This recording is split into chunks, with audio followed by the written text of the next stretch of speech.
There's Kai-Tsu in the distance, hiking away, pulling his kayak. It's a real bitch. But we're getting there. We'll get to the water eventually, and we're just happy we didn't get swamped.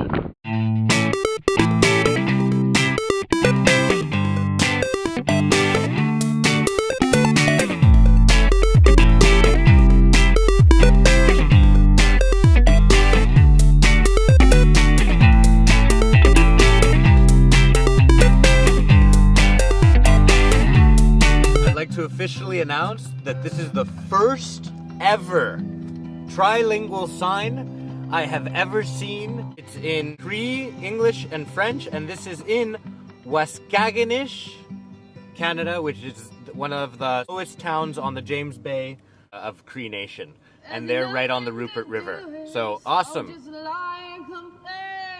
Ernest is the Director of Public Security. Yeah, and he's in charge of search and rescue as well.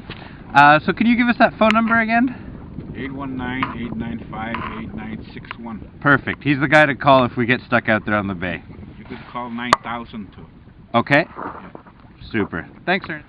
Welcome to paddling from Waskaganish to James Bay. Wow, it feels good to be out in my boat again.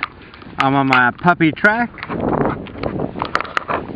And I'm really happy because we finally got out to paddle, so we're going to go out into the bay for a few days and make it the last part of our trip, desolate from the world, before we head back to Montreal. So, ciao.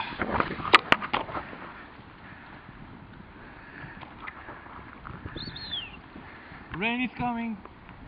Well, if we keep walking like this for 20 kilometers, what are we going to do?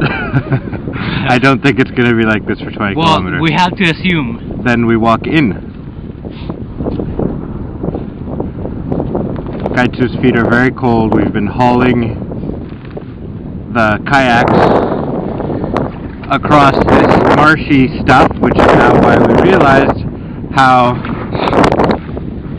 you can't, when the tide's out, you can't get to the solid land unless you have to cross almost a kilometer, it seems. Well, there is no solid land because it's full of bushes. This is what we were trudging through yesterday. As you'll notice, there's these big puddles everywhere, so we were assuming which you fall in, as you can see, sometimes waist deep. We had to drag the kayaks through all of this, looking for the highest ground that we had, which was this little clump of trees over here. Luckily, we called last night and we found out that indeed when we were coming in, the tide had been at its highest, and it didn't come up and take us away. That being said, I think we've had enough of our camping and are going to head back.